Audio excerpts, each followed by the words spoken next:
Red Sails to Capri, Chapter 7. What is so difficult about an egg? When Michael came into the kitchen the next morning, his father was standing in front of the stove where his mother usually stood. "Good morning, Papa." "Good morning, Michael." "Where is Mama?" "Upstairs." "Upstairs?" If Signor Pagano had said that Signora Pagano had suddenly left for Paris, Michael would not have been more surprised. His mother was never upstairs at this hour of the morning. As long as Michael could remember, every morning when he came into the kitchen, his mother was standing in front of the stove cooking breakfast. "Upstairs," he repeated. It was a question and an exclamation together. "Where upstairs?" "In bed." "In bed?" Michael could not believe his ears. His mother in bed at this hour of the morning. It was unthinkable. Suddenly he was frightened. "Is she ill?" "No." "No? Not ill and in bed?" This was really unbelievable. "Then why is she in bed?" "She says she's sleepy." Sleepy? His mother? The thought that his mother might ever be sleepy had never occurred to Michael. She was always up when he got up in the morning. She was always up when he went to bed at night. Why had she suddenly decided to be sleepy? Signor Pagano looked at Michael out of the corners of his eyes. "Michael, your mother is in bed because she says she isn't going to do anything anymore. She says she isn't going to cook or take care of the inn or anything. She says if we can be stubborn about going to the cove, she can be stubborn too." Michael stared at his father. "But Papa, if she does that, the men will leave." I know. That's what your mother wants them to do. She wants them to leave." "Wants them to leave? But they are paying us well, and it is winter." "I know, but your mother says if we all go to the cove, we will be ruined. One way or the other, she says, we will be ruined. If we go and something happens to us—" Signor Pagano spread his hands in front of him and shrugged his shoulders. "And if we go and do get back, Mama says no one in Capri will ever speak to us again. Either way, Mama says we will be ruined." "What do you think about it?" Signor Pagano shrugged again. "I don't know, Michael. I only know that I cannot back out now. I have said I will go, and I will go. To tell you the truth, I am as eager as Herr Nordstrom to find out the truth about the cove. It has tormented me for many years. Now, after all this time, to have a chance to go, it is too much. I couldn't give it up." Michael smiled. Right now, to him, nothing seemed as important as exploring the cove. He was glad his father felt the same way. "But what about Mama?" he asked. Signor Pagano shook his head. "We can do nothing about Mama, Michael. You and I will have to carry on as best we can." "Of course, Papa. You've helped Mama with the cooking, so have I. We'll get along all right." Signor Pagano nodded. "Cooking, it is nothing. Women make a big fuss about it. It is a game they play with themselves. It makes them feel important. Give anyone a few pots and pans, some food and a little heat, and he can make a meal. Even us, eh, Michael?" "Of course, Papa." "First," Signor Pagano rubbed his hands together. "First, we must fix Lord Derby 2 soft-boiled eggs. He has them every morning for breakfast." 2 soft-boiled eggs! At the mention of them, Michael and his father thought of Signora Pagano's soft-boiled egg song, and they began to laugh. 2 soft-boiled eggs.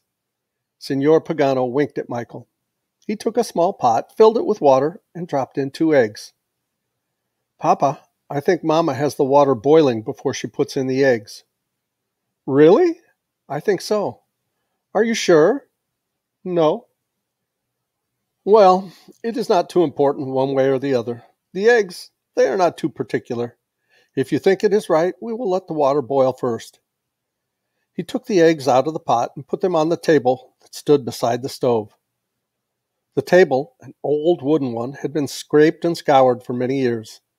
It was slightly higher in the center, but only an egg would have noticed the gentle slope. These eggs, the two of them, noticed it immediately, and while Signor Pagano was bent over the fire, they rolled slowly down the incline and fell with a squash onto the floor. Signor Pagano jumped as if he'd been shot in the back. Then he stared at the eggs. Shells, yolks, and whites quivered in a messy puddle at his feet. Michael, wanting to help, stooped down to pick them up. The shells were picked up quickly, but when he tried to take up the whites and yolks, they ran through his fingers. Here, Signor Pagano handed Michael a towel. Use this. Michael took the towel and looked up at his father. It's one of Mama's best towels, he said. I don't think she would like us to use it on the floor. Mama, Signor Pagano was losing his patience. If Mama wants to protect her towels, she should be down here instead of upstairs asleep. Use it. A little dirt won't ruin it forever. Michael wiped up the eggs and put the towel on the cupboard. Then he got 2 more eggs out of the basket. By this time, the water was boiling briskly. Michael handed the eggs to his father, who dropped them quickly into the water. Too quickly. The eggs were cold, having been outside all night, and the water was boiling. Instantly, the shells broke and the white oozed out, making great curlicues of solid white in the little pot. This would never do. Signor Pagano took a large spoon, fished them out, and threw them into the garbage. 2 more eggs, Michael. This time, Signor Pagano put the eggs into a spoon and lowered them slowly into the water. Finally, they were completely submerged, and the shells remained whole, and the water bubbled gently around them. Ah, Signor Pagano rubbed his hands together. In a few minutes now, Michael, Lord Derby's eggs will be ready. We had a couple of accidents, yes, but accidents will happen to anyone. A soft-boiled egg. What is so difficult about a soft-boiled egg? Now we will show Mama that one does not have to be a grand opera singer in order to boil a couple of eggs. Michael took down the plates while Signor Pagano hovered anxiously over the eggs. Then, a few seconds later, they heard Lord Derby coming down the stairs.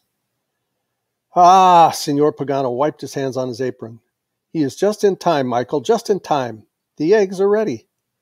He lifted them out of the water and struck each of them sharply across the center with a knife. Then he picked one up and held it expectantly over the bowl. Out came the white and the yolk, but neither looked as if they had been long away from the hen's nest. Papa, they aren't done. They aren't done, Signor Pagano repeated the words slowly. It was hard to believe. Still, there they were, like so much water. Signor Pagano took a deep breath. 2 more eggs, Michael. Once more, Signor Pagano lowered the eggs into the boiling water. Well, he said, laughing good-naturedly, they take a little longer than I thought. A little longer. Take some fruit in to Lord Derby, Michael, and talk to him for a while. Get his mind off his breakfast. Give me a little time. These eggs will be perfect. You'll see. Perfect. Shall I talk about the cove? The cove, the weather, anything. Just give me a chance to cook these eggs. Michael walked into the dining room. Good morning, Lord Derby. Good morning, Michael. A nice day, Lord Derby. Is it? Lord Derby looked out the window. I hadn't noticed. I don't feel so well this morning. Michael, I didn't sleep well last night. Too much excitement, I suppose. Maybe I'll feel better after I've had my breakfast. I usually do. I like my breakfast, Michael. Always have. Best meal of the day, I always say. Best meal of the day. And do you want to know something, Michael? I always have 2 soft-boiled eggs for breakfast. Always have. No matter where I go, 2 soft-boiled eggs. Lord Derby leaned back in his chair. You know, that's something to think about, Michael. I'm 50 years old, and as long as I can remember, I've had 2 soft-boiled eggs for breakfast. That's a good number of eggs, Michael. It is indeed, Lord Derby. I wonder how many that would be. I haven't any idea, Lord Derby. Well, it's easy enough to figure. Let's see. 50 times 365 is... Lord Derby closed his eyes. That's 18,250, Michael. And 2 times that, I figure it's about 36,500. Well, he laughed, I guess I didn't start eating them the day I was born. We'll take off the 500 just to be fair. That still leaves 36,000. That's quite a few eggs, wouldn't you say, Michael? Yes, it is, Lord Derby. It certainly is.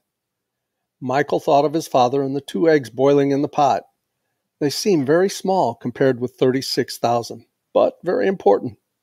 Somehow, he didn't have the confidence in their success that his father seemed to have. He smiled weakly. I should think you would get tired of so many soft-boiled eggs, Lord Derby. I should think you'd like them cooked some other way for a change. Scrambled or fried or an omelet. Never! Lord Derby's big voice filled the room. Never, Michael. I'm a creature of habit. Couldn't live without my soft-boiled eggs to start me off in the morning. Why, once when I was hunting in Africa, they couldn't find any hen's eggs for me, and I had to eat an ostrich egg. Biggest! Michael! The call from the kitchen was a cry for help. Michael! Excuse me, Lord Derby. Michael hurried toward the door. Excuse me, my father. He was out of the room before he could finish. Michael, look! Michael looked. In his father's hand, there was a small bowl, and in the bowl were 2 eggs. 2 hard-boiled eggs. 2 eggs like rocks. 2 eggs with the yolks a little green around the edges. Papa! Signor Pagano glared at the eggs. Then, appealingly, he looked at Michael. Michael, I have wasted 6 eggs already this morning. With these 2, it will be 8. 8 eggs, Michael. That is a lot of eggs to waste. Yes, Papa. Michael, we must eat these eggs, you and I, so that they will not be wasted. But, Papa, hard-boiled eggs for breakfast? Michael gulped. He could already feel the dry yolk in his throat. I know, Michael, I know. But really, we cannot waste them. 6 is bad enough. But 8? That is unthinkable. We cannot afford it. We must eat them. Come. It will not be too bad. You take one, and I'll take the other. But, Papa, couldn't we save them until later, around lunchtime maybe? And let Mama find them? She would tease me for the rest of my life. After that, Michael could not refuse. So, standing in the middle of the kitchen, he and his father ate the eggs, swallowing them dutifully, like so much medicine. At last they were down. Signor Pagano wiped his mouth with the end of his apron. He looked at the stove, at the kettle with the boiling water, at the eggs, at Michael. Michael, do you happen to remember, do you? He looked at Michael a little sheepishly. Michael, do you happen to remember the soft-boiled egg song your mother sings? The soft-boiled egg song. Michael remembered how many times he and his father had teased her about it. Now, suddenly, it was of the greatest importance. Everything depended upon it. Everything. If he could remember the song, the eggs might turn out all right. If the eggs were all right, Lord Derby would be satisfied. If Lord Derby was satisfied, he would stay. If he stayed, the others would stay too. If the others stayed, Michael thought if he could only keep them at the end this one day, his mother would soon relent and come to their rescue. He could not imagine his mother staying away from her kitchen more than a day. The soft-boiled egg song. Everything, even the trip to the cove, hung upon it. Tra-la-la, he began uncertainly. Tra-la-la. I can't remember it. I just can't. Never mind, Signor Pagano shook his head. It can't be helped. It is what we deserve, you and I, after all our teasing. He looked down at the 2 eggs he held in his hand. Suddenly, he was furious. Soft-boiled eggs! Who ever heard of such a thing? It is ridiculous. Why should anyone be expected to cook an egg when it is still inside the shell? Can you see it or smell it? No. Can you taste it? No. Can you put a fork into it to see if it is done? No. Who can tell what's going on inside? A minute too short and the egg is raw. A minute too long, and what happens? Michael grinned. A minute too long and one eats hard-boiled eggs for breakfast. Signor Pagano didn't notice the little joke. He was still talking. An egg is not supposed to be cooked in the shell, Michael. I'm sure of it. Is anything else cooked that way? No. What goes on inside that shell is a dark mystery. One must be gifted with a sixth sense to understand such things. Your mother, Michael, is a very wise woman with 6 senses. But I, Michael, have only the usual 5. There are other ways to cook eggs, Michael. Delicious ways. I shall scramble some eggs for Lord Derby. But Papa, don't bother me, Michael. My mind is made up. But Papa, Lord Derby just told me he always has soft-boiled eggs for breakfast. He's had 36,000. Signor Pagano was still angry. Everything and everyone was against him. Michael, Lord Derby, the eggs. Who does Lord Derby think he is, anyway? He murmured to himself, bossing people around day in and day out. It will do him good to find out he can't always have everything the way he wants it. Michael shrugged his shoulder. The scrambled eggs would be a dead giveaway. Lord Derby would realize at once that Signora Pagano hadn't cooked his breakfast. How could they expect the guest to stay under the circumstances? It was all over. Lord Derby would pack his things and leave. They would all leave. The trip to the cove would be off. His mother would win. A long, eventless winter stretched before him. But Signor Pagano was still fighting his egg battle. He could think of nothing else. Recklessly, he broke 2 eggs into a skillet and beat them furiously. Ah, he beamed, first at Michael, then at the eggs. This is more like it. A man can tell what's going on. They're beautiful, Michael, beautiful. By this time, Herr Nordstrom and Monsieur Jacques had joined Lord Derby at the table, so they were in the dining room when Signor Pagano made his triumphant entrance.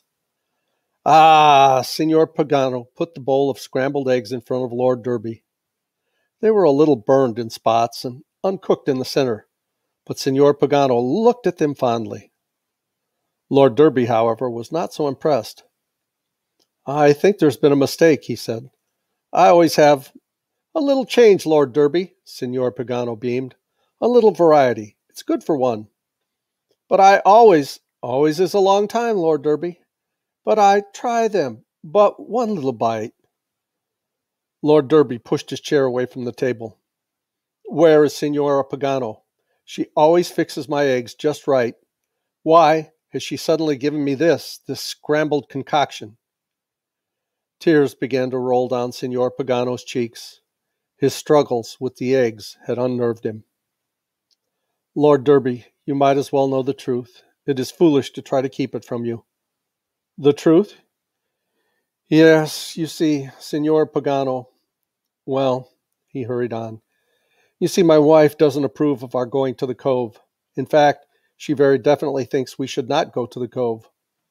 So, well, Signor Pagano smiled apologetically. Well, she says she won't cook for us or take care of the inn unless we give up the whole idea. Won't cook? The 3 men stared at Signor Pagano. That's what she says. But if she won't cook for us, we will have to leave. Lord Derby looked at the scrambled eggs out of the corner of his eye. Signor Pagano nodded. I know. Doesn't she care? Signor Pagano shook his head. You mean she wants us to leave? Signor Pagano nodded. Why? She says if you leave, no one will go to the cove and all our troubles will be over. Well! Lord Derby pushed the eggs away from him. That settles that. I suppose I might as well pack my things. Pack your things?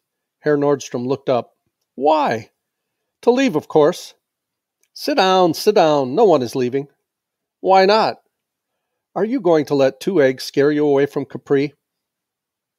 Lord Derby looked a little embarrassed. He pulled his plate toward him again and took a little bite. They were worse than he thought, much worse. They tasted like a combination of glue and burned rubber. He glared at Herr Nordstrom. Herr Nordstrom leaned forward and looked at all of them. This is serious, I'll admit, but it isn't enough to stop us. He looked at Monsieur Jacques. I've always heard that Frenchmen are good cooks. Is that true? Well, Monsieur Jacques hesitated. Good! Herr Nordstrom slapped him on the back. Then that's settled. You'll be the cook. Lord Derby can make the beds. Beds? Lord Derby sputtered. Beds? Yes, beds, Herr Nordstrom smiled. You know, things you sleep in at night. Sheets, pillows, blankets, beds. But you'll learn. Now Herr Nordstrom went on, I'll wash the dishes. Signor Pagano can help Monsieur Jacques with the cooking, and Michael can do the marketing. How's that? Everyone looked a little startled. Still, when they thought about it for a few minutes, it didn't seem too impossible. Finally, one by one, the faces began to relax. Monsieur Jacques hurried toward the kitchen, demanding an apron. Lord Derby started upstairs to make the beds, but Herr Nordstrom called after him. Lord Derby, come back and eat your eggs. But eat your eggs. But your eggs. Lord Derby took a small bite on his fork and closed his eyes. Cold now, they were even worse than before. He looked beseechingly at Herr Nordstrom. Eat your eggs, Lord Derby. You can't make beds on an empty stomach. I can't make beds on a full stomach either. Never mind, you'll learn. They all learned. By the end of the week, they had all learned to sleep in Lord Derby's lumpy beds, to eat Monsieur Jacques' impossible cooking, and not to look at Herr Nordstrom's half-washed dishes. They learned, too, to smile sweetly at Signora Pagano when she walked through the inn or sat in the patio. She herself, when the others were out of the way, slipped into the kitchen and fixed herself all kinds of wonderful-smelling food. And this was the hardest of all to bear. They could learn to take Lord Derby's beds and Monsieur Jacques' cooking and Herr Nordstrom's dishwashing, but they could not learn to ignore those wonderful smells that came from the kitchen. For Signor Pagano, it was the hardest of all. Finally, he could stand it no longer. Mama, won't you come back and cook for us? No. Why not? You know why not. Mama, the men are going to the cove anyway. You know that now. Nothing anyone does or doesn't do is going to stop them. Just because they're going, you don't have to go. But I can't refuse to go after I said I would go. I can't back out now. Signora Pagano shrugged her shoulders. It is bad enough for you to go, bad enough, but to take Michael with you, to take a 14-year-old boy with you, when you don't know what might happen to him. Signora Pagano began to cry. Mama! A muffled, yes, Papa, came from behind her handkerchief. Mama, listen. I have thought about all this a great deal. I will tell you why I'm taking Michael with me. Signora Pagano began to cry louder. It will be the end of all of us, she sobbed. The end of all of us. Mama, listen. You know we are poor. You know that. You know we have nothing to give Michael. Nothing. Yes, I know that. We have nothing to give him. I cannot afford to send him to school to learn to be a doctor or a priest or a teacher, can I? No. And I cannot let him travel to all the places he would like to go. I can't do that either. No. And I can't give him any money to buy a little land so he could raise a few vegetables for himself, or some olives perhaps, or some grapes, maybe even a pig. I can't do that either. No. I can't even let him go away from here to be a sailor or to work for someone else in some big city. No, I can't even do that, because we need him here to help us with the inn. We couldn't even let him go across the bay to Naples when Solero wanted to take him. Even that we couldn't give him. You see, there is nothing we can give him. He has nothing to look forward to but years of hard work here in this old inn. Years and years and years. We are poor, and will always be poor, I suppose, and Michael will be poor after us. Isn't that true, Mama? Yes. So last week I had nothing to give Michael, but now I have something. Now you have something? Signor Pagano looked up. What do you have now? Now I have a chance to give him an adventure. That is all a poor man can give his son, Mama, a chance for adventure. Listen, if we go to the cove and come back, Michael will have had an experience he will never forget. He will tell his children about it and his grandchildren. It will be something for him to think about when he is working hard at the end. It will make him proud that he had the courage to go. It will make him feel brave inside, brave and important. This is all I have to give Michael, a bit of adventure. Surely that is not too much. Surely you would not want me to take this one thing away from him. But suppose something could happen to him. Suppose he shouldn't come back. Remember the two priests? Mama, listen. I have figured it all out. There will be 5 men and Michael. That will mean at least 3 boats. The cove is very narrow, so the boats will have to enter it one at a time. I promise you that Michael will be in the last boat. If anything happens to the first boat, I will send Michael back. But what if there are pirates and they shoot at you? Michael can swim well underwater. They would have a hard time hitting him. Will you stay in the 3rd boat with Michael? If it makes you feel better, I'll promise to do that too. It will make me feel better. Good, then I promise. You will come back if anything happens? Yes, you understand now, don't you, Mama? You understand why I must go, and why I must let Michael go with me. Yes. Then you will come back and cook for us? No. Why not? Because I still don't think you should go. I still think the whole idea is dangerous, ridiculous, insane. Mama, you said you understood. I do understand, but I still don't think you should go. We'll go whether you cook for us or not. All right, go, stay, do whatever you like, but I won't cook for a house full of imbeciles. At that moment, Monsieur Jacques opened the kitchen door and set down a charred kettle that was smoking like a live coal. My kettle! Signora Pagano sprang to her feet. My kettle, my favorite kettle! Look what he has done to it! She ran toward the kitchen, waving her hands. Out of my kitchen! Out! Out! Thief! Robber! Out of my kitchen! My best kettle! My best kettle! Look what you've done to it! Look! Monsieur Jacques looked. It was indeed ruined. I'm sorry, Signora Pagano. I'm sorry. Sorry? Being sorry will not give me back my kettle. I know, Signora Pagano. I know. It is too bad. But listen. In France, they make wonderful kettles. When I get back there, I will send you a new one. The best I can find. A new kettle? Huh! What is wrong with a new kettle? Wrong? Everything is wrong with a new kettle. Signora Pagano, you don't know what you're saying. You're excited, upset. Here I am offering you a new kettle in place of an old one, and you turn up your nose. Of course I turn up my nose, and with good reason. A new kettle is like a new cook, Monsieur Jacques. It doesn't know a thing about cooking. It doesn't know? Monsieur Jacques stopped and stared. Was the woman out of her mind? Signora Pagano looked at the smoldering kettle on the doorstep and shook her head. Such a good kettle, such a joy, such a comfort. The things it has cooked in its day. But Signora Pagano, a new kettle, a new kettle, a new kettle. Signora Pagano stomped her foot. Is that all you can think of? Listen, Monsieur Jacques, a new kettle has to learn how to cook, just as a person has to learn how to cook. A new kettle is green, stupid, foolish, unreliable. Things stick to it.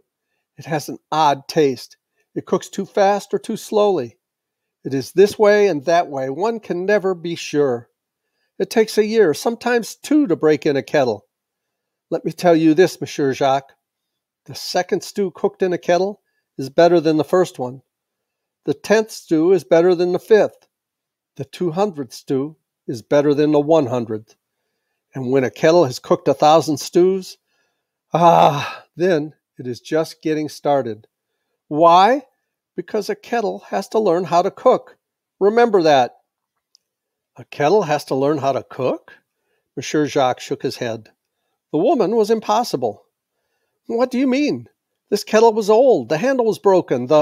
One does not cook the stew on the handle, monsieur. Remember that too. A broken handle. La la la. What difference does that make? Would you fire a cook who had gray hair and wrinkles in her face? Well, no, I guess not. You guess not. You are a fool, monsieur. The old kettle knows more about cooking than you'll ever know. Now out of my kitchen before you ruin something else. Out, out, out! Then you will come back and cook for us, Signora Pagano? I will come back and cook, yes, but just to protect my kettles. Understand that.